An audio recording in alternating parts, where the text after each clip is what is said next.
Hey guys, hello, you're welcome back to the channel. So today we'll be taking Q&A. It's going to be a question and answer session about importation. It's going to be a Q&A section about importation. So I've been getting tons of questions about importation and I've been answering them one after the other, so I felt it would be nice answering all these questions together so you get to know some answers to some of the questions you have in your mind. I also made a post on Facebook, Instagram and WhatsApp asking people to feel free to ask questions about importation, and they did. So I'll be answering most of those questions here. So if you want to know more about importation business, if you want to learn more about importation business, then you should stick to this channel because you're going to be getting more of this kind of content on this channel. All you need to do is to hit the subscribe button and subscribe to the channel. Also turn on the notification bell to get notified whenever I upload new videos.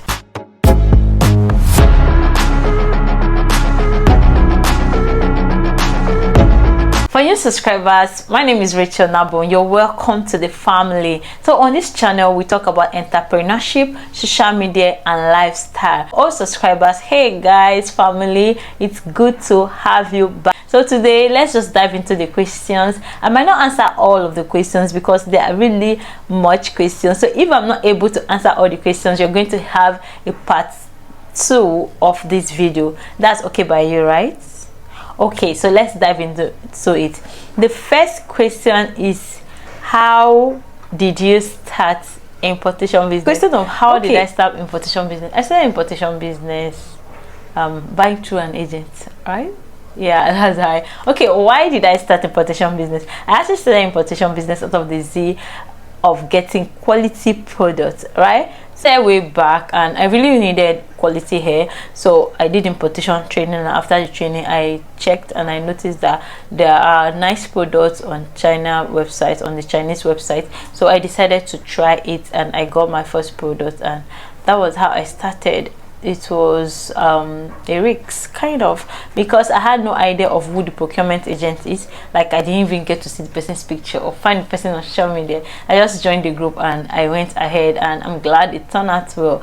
So it's more risky not taking risks, so I took that risk and it was fine. That was how I started, and here we are today. I can import on my own. I'm also a procurement agent that help people import, so it's that sweet, right?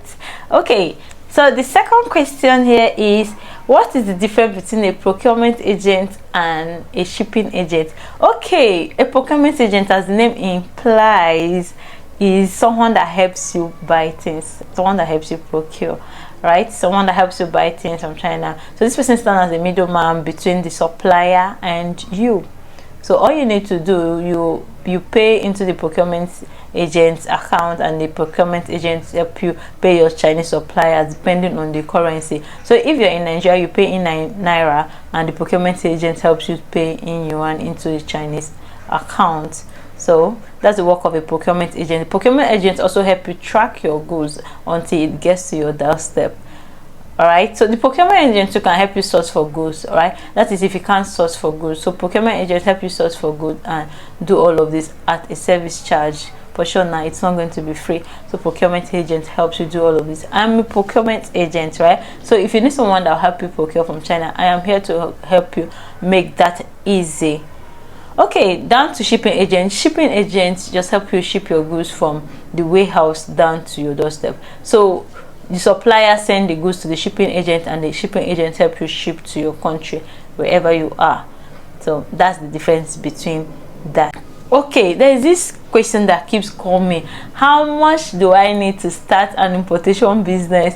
Okay, how much you need to start an importation business depends on what you're importing, the products you're importing, the quantity, and the quality. So these are the determinant factor of how much you need to start an importation business. You can't start, I can't tell you now that okay, you need 100k to start an importation business when I don't know the product you're buying. You have to know the product you're buying, the quantity of what you want, and the quality of what you want. How much you need to start hair business is different from the amount of money you need to start household business. Let's say you want to buy decoration materials and the rest of it. you can't start with the same amount. There are two different products, right? So the quantities of these products matters too. So you're buying, if you're buying 100 pieces of a blender, or 100 pieces of let's say a coiling machine or a sewing machine, it will be the same price with 100 pieces of handbags, shoes, or the rest of it. So the quantity too determines what you need. The quality, right? Let's take for instance the common one. Let's take for instance, you're buying a bag, you're buying bags, right? We have different qualities of bag. So you can use 50k to start a bag business. Depending on the quality of the bag you're buying, you can also use 100k in starting, depending on the quality. So it all depends on the products, the quality, and the quantity. That is what you need to know before thinking of how much you're starting an importation business. So you can't just say how much you start an importation business. What products are you buying? What's the quantity and what is the quality of what you're going for? So these are the few things you need to consider. Another question here is what are the challenges faced in this business? Okay, challenges that you might face in importation business, one of it is finding the right coach. The right coach is one. I think I should explain that, because that is the core solution to this problem. If you don't have the right coach, there's every possibility you're going to make mistakes, like tons of mistakes in importation business. But having a coach will help you.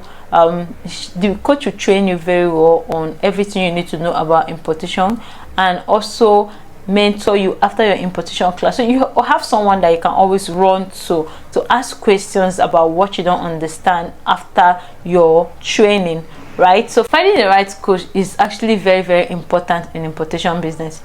So it's not just about enrolling for any class you come across, but are you sure this person is ready to deliver value to you? Are you sure this person will have your time after the training to be able to coach you, to mentor you until you can stand on your own? One of the things that we offer at Z+ Importation, we coach and we mentor. So we make sure that we are sure that you can stand on your own before you will be able to just allow you go like that. So it's important finding a mentor and a right coach. That thing is language barrier. Okay, you're dealing with Chinese and your language might be different from them, and most of these people, they speak their language. They prefer chatting with their language and speaking with their language. So your ability to be able to translate all of this is important. That is not a problem. If you have a right coach, if you have a good coach, you should be able to walk through all of this. So a time barrier too. Okay, China is 7 hours ahead of let me use my country. China is 7 hours ahead of Nigeria. So in your country, you have to check how many hours is China ahead of. What's the time difference between your country and China? So you need to check all of this to be able to pull through. Next question is, what is the difference between Alibaba, AliExpress, and 1688? Okay, the difference between these three, both of them are Chinese websites, which you know very well. Okay, AliExpress is like what we all know. Everything in AliExpress is written in English, so you'll be able to understand it. For retailers, like if you want to buy things in let's say 1 or 2 pieces like that, so the minimum order is not a challenge there, so you can actually buy anything and ship to your doorstep. It's very, very simple. So Alibaba is a wholesale platform, an international platform where you also buy things, but in this time you buy things in larger quantities, right? The minimum order are really much. There are some that minimum order is 100, so it's mainly for wholesalers. Like, it's good for wholesalers. So as retailers, you get things at a very high rate on Alibaba compared to AliExpress. So it's nice for wholesalers to buy from Alibaba and retailers to buy from AliExpress. Now to the third, 1688. 1688 is a platform made for the Chinese community. So everything on this platform is written in China. Like, if you look at it on the first time, you'll be like, what the heck? So everything is written in Chinese because it was meant for the Chinese community. But things are way cheaper on 1688 compared to Alibaba and AliExpress. Why? It's not that they only sell inferior goods. It's because it was meant for the Chinese community. That's the reason why everything is written in Chinese. It was meant for the Chinese community, so they can they can communicate in the languages, right? Okay, also Alibaba, let me just put it that way, it's also Alibaba, but this time it's just for the Chinese community. Remember, Alibaba is for international, it's an international platform. AliExpress is an international platform, but this time 1688 is the cheapest, and it's what's meant for the community, for the Chinese community. Your ability to be able to navigate through this will give you access to buy things at a cheaper rate. Remember, you're buying directly from the suppliers, you're buying directly from the manufacturers, so your ability to navigate through this sites, through the whole language barrier thing, will help you to buy things at a cheaper rate, and you tend to make more profit on them. So that's the difference between Alibaba and AliExpress. Remember, AliExpress is for retailers, Alibaba is for wholesalers, then Ali 1688 for the Chinese community. So you too can also navigate. If you don't know how to do that, I can put you through on how to navigate through this 1688. It's the best you can buy from, right? And one interesting thing about this part, that if you enroll for Z+ importation course, you tend to learn how to navigate through the site very well.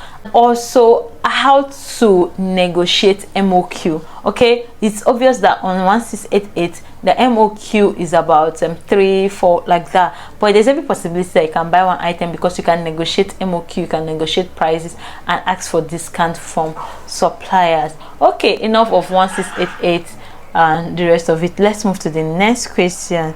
Man, these questions are really much. The next question we have is, how long does it take for goods to arrive? Okay, it all depends on the shipping method you're using.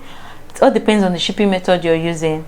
Okay, you can have your goods in 7 days, 10 days, 40 days, 30 days, and the rest of it. Okay, there are different types of shipping method. You have the air shipping, we have, that's the air flight, we have the sea shipping, we have the air sea shipping, right? So the normal shipping is 7 to 10 days, depending on your logistics company you're using. So we have 7 to 10 days. So in 7 to 10 days, you'll be able to receive your goods. We have the other one that is sea shipping, which take 60 to 90 days. That's like 2 months to 3 months. So this is cheaper, right? It's way cheaper compared to air shipping, because it goes through the sea and it takes a longer time. That's just the disadvantage about that particular shipping method. We have the air sea shipping. Okay, the sea air shipping. Okay, it's called the sea air shipping, the shipping method. This takes 25 to 40 days for it to arrive, depending on how fast it can go, but it takes 25 to 40 days for your goods to arrive to your destination. So this is a bit cheaper compared to air shipping too, but it takes a longer time. That's just the difference between it. So the one you can easily go into is the air shipping, which takes 7 to 10 days, but it's quite expensive, right? Depending on your shipping company and the weight of the product you're buying, it's something you should try out. So these are the 3 major shipping method you use and the days it takes. Someone asked, how can I place order?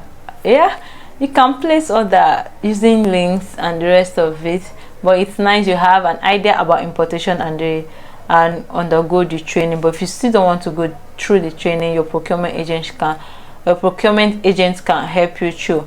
So I have to stop here for now till next time when we can talk about this, right? I told you that we're going to have a part B of it, because I don't want this video to be really long. So you can check other of my videos about importation in the description box, and also drop comment, like this video. If you're yet to subscribe to my channel, make sure you subscribe to my channel and turn on the notification bell. If you have more questions about importation, do where to drop them. It will be included in the part B of this video. Don't forget to check out for other importation videos on my channel. So check the description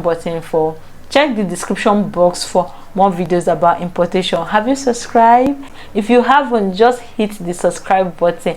Hit the subscribe button now and turn on notifications so you get notified whenever I upload new videos. Don't forget to drop a comment and share. See you in my next video. Bye.